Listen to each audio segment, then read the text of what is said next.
이 시간 사진 한 장 같이 보았으면 좋겠습니다. 첫 번째 사진 보여주시겠습니까? 첫 번째 사진 보여주시겠습니까? 네. 이 사진은 제가 2004년도에 단기 선교 때 필리핀으로 단기 선교를 갔는데 그때 만난 아이들입니다. 우리 온라인으로 함께 하시는 분들은 이 사진만 딱 보일 텐데 잘 보시면 굉장히 귀엽죠. 머리가 곱슬곱슬하고요. 이 아이들은요, 아이타스라는 민족으로 고산족입니다. 산 깊숙이 살던 사람들인데 필리핀 정부의 시책으로 그들을 구원한다는, 그들을 좀 잘 살게 한다는 명목하에 산에서 다 쫓아서 도시 근처에 굉장히 빈민가, 산속과 이 도심 애매한 경계에 자리를 마련해주고 살게 하고 있습니다. 이곳은 전기도 없고 아무것도 없습니다.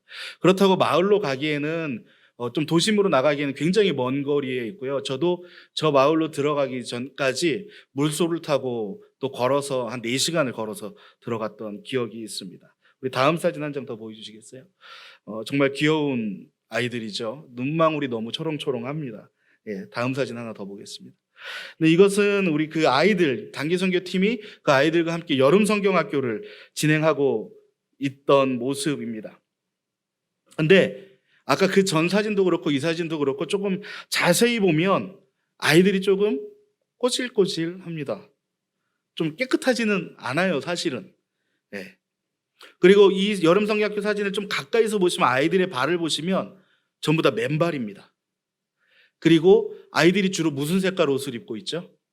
약간 빨간색 옷을 입고 있죠. 저게 무슨 옷이냐면 2002년 한일 월드컵 때 그 응원단들이 있던 비더 레드스라는 거 이제 써져 있는 그 옷이거든요. 그 옷이 정말 많이 남아가지고 필리핀에 보낸 거예요. 그래서 그 아이들이 그것을 해질 때까지 입는 겁니다.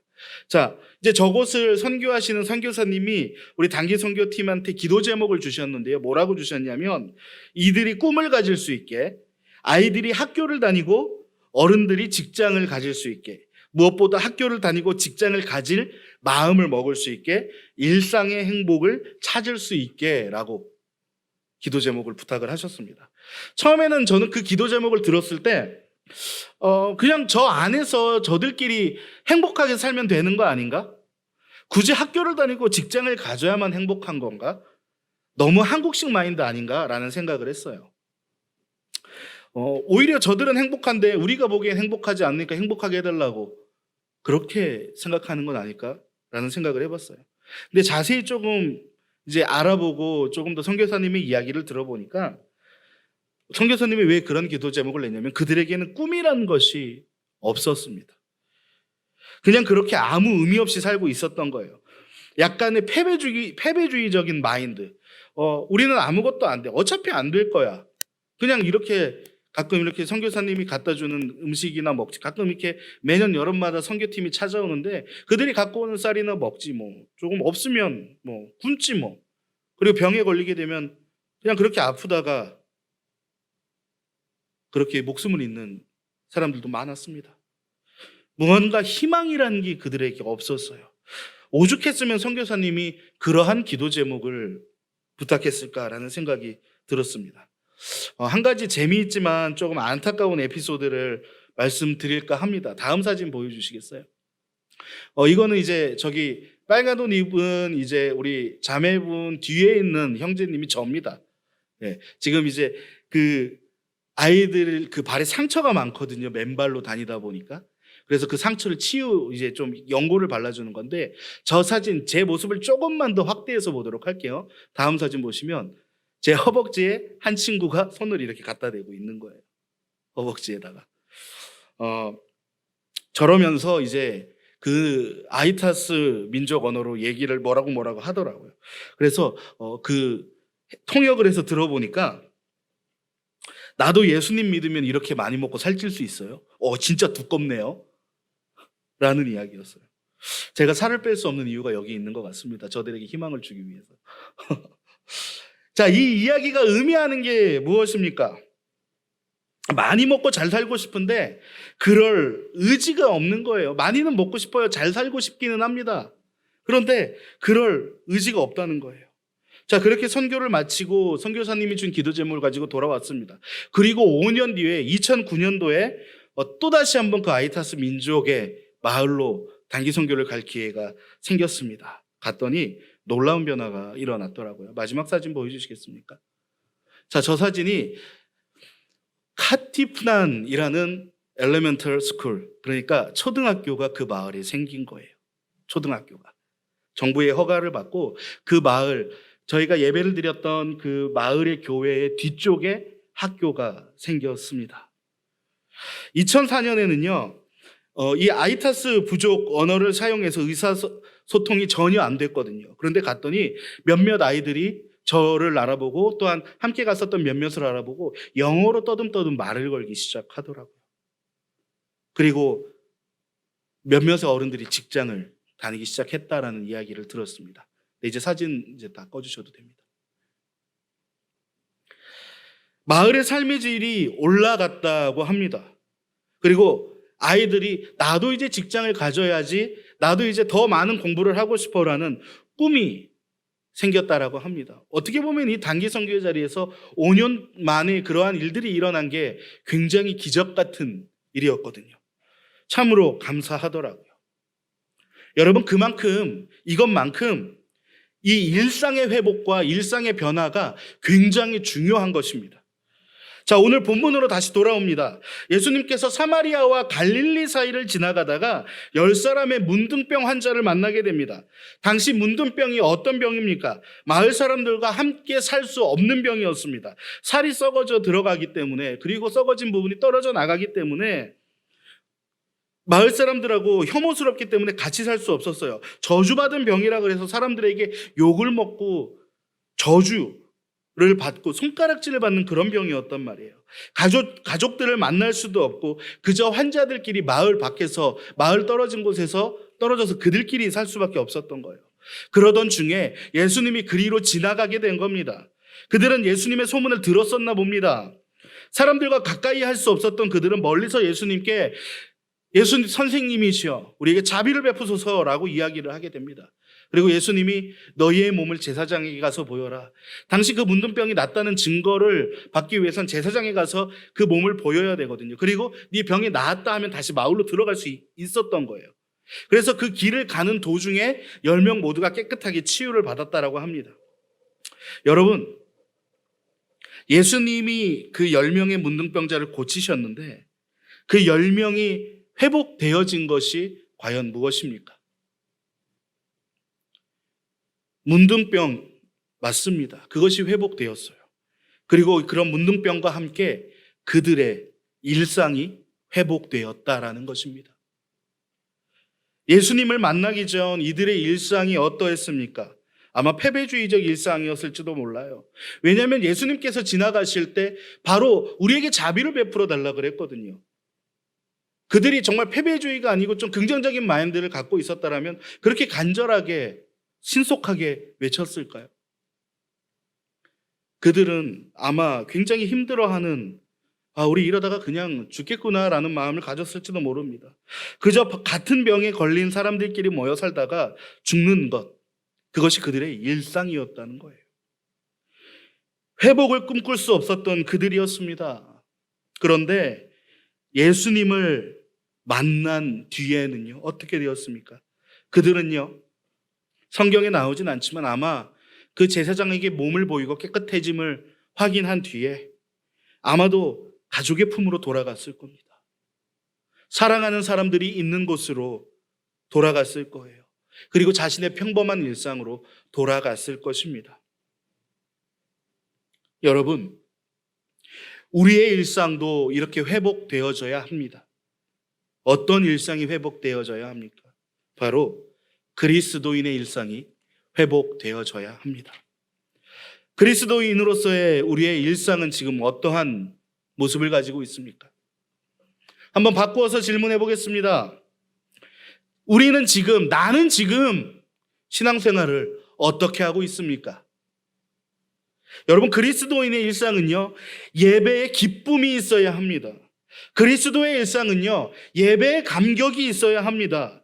신앙생활에서 오늘은 어떤 말씀이 나를 새롭게 할까? 오늘은 어떤 찬양이 나의 마음을 기쁘게 할까? 오늘은 어떤 기도로 내가 기도할 때 오늘은 주님이 어떻게 나의 기도를 들어줄까? 그러한 신앙생활의 설레임이 있어야 한다라는 것이에요. 그것이 그리스도인의 일상이에요. 시편에는요, 수도 없이 새 노래로 주님을 찬양하라라고 이야기를 합니다. 새로운 마음으로 기뻐하는 것. 오늘은 주님이 나에게 어떤 마음을 줄까? 오늘은 내 마음에 어떠한 기쁨이 있을까? 그것을 찾아가는 것이 그리스도인의 일상인 것입니다. 교회에 오는 게, 신앙생활 하는 게, 예배를 드리는 게 무료하고 따분하고, 그냥 나 예수님 믿으니까, 시간이 되었네? 오늘 예배가 있구나. 조금 있으면 이제 온라인 예배 시작하겠지? 예배 드려야겠다. 예배 시간이니 그냥 얼른 가야겠다. 내가 좀 이걸 맡고 있으니까 내가 그냥 다른 사람보다 조금 일찍 가야겠다. 그렇게 그 안에 기쁨과 감격이 지금 내 안에 있지 않다면, 지금 예배 드리는 이 순간에 그 설레임과 감격이 없다면, 그것은 아마도 문둥병에 익숙해져서 그냥 그렇게 내 삶인 양 살아가는 것과 마찬가지일지도 모릅니다. 하지만 오늘 본문의 환자들은요, 예수님을 만남으로 인해서 일상이 회복되어졌습니다. 우리도 예수님을 만나 나의 삶에 또한 그리스도인의 일상을 회복해야 할 줄 믿습니다. 예수님과 함께하는 우리 모두가 되길 진심으로 소망합니다. 예수님과 함께 그리스도인의 일상을 회복할 수 있는 우리 모두가 되길 진심으로 소망합니다. 그런데 중요한 건요, 이 문둥병 환자들은요, 스스로 그들의 일상을 회복할 수는 사실은 없었습니다. 마음가짐의 문제가 아니에요. 좀 긍정적으로 살면 되지. 기쁘게 마음 먹으면 되지. 좀 이게 감격을 가지면 되지. 그러한 마음가짐의 문제가 아니었어요. 실제 상황이 그랬다는 거예요. 스스로의 그 일상을 회복할 수 없었다는 거예요. 그들은요, 문둥병에 걸린 그들은 자신의 원해서 그런 병에 걸린 것도 아니고, 심지어 그때 당시에 의학으로는 고칠 수 있는 병도 아니었습니다. 가족들이 사랑하는 마음으로 그냥 내가 병 걸린 이 가족, 우리의 가족을 좀 데리고 살면 되지. 사실 그러고 싶어도 그럴 수도 없었어요. 그러한 상황, 자신의 마음대로 할 수 없었던 상황, 정말 어쩔 수 없는 상황, 결국은 그들을 도울 수 있는 건요, 그들 스스로가 아니었어요. 마음가짐의 문제가 아니고 오직 예수 그리스도의 놀라우신 능력이 있었기에 그들의 일생이 회복될 수 있었다라는 것입니다. 여러분, 사실 지금 우리도 마찬가지 아닙니까? 이 코로나의 시대를 살아가는 이때에 뭔가 새로운 것, 뭔가 특별한 것 하고 싶어도, 뭔가 예배의 자리에 나와서 내가 정말 애타게 하나님을 부르짖고 싶어도 그러지 못하지 않습니까? 당장 오늘만 해도 그렇습니다. 예배의 자리에 나와서 함께 예배하고 싶고 찬양하고 싶은데 이 자리에 오면 안 되지 않습니까? 어쩔 수가 없는 거예요. 예배 자리를 나와서 지키는 것도 쉽지 않다라는 겁니다.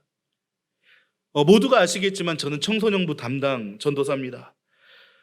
참 청소년부가 많은 악재를 가지고 있는데 2월 달에 겨울 수련회를 잡았더니 그 전날에 코로나 확산 뉴스가 터지면서 당일날 겨울 수련회를 취소하게 되었고요.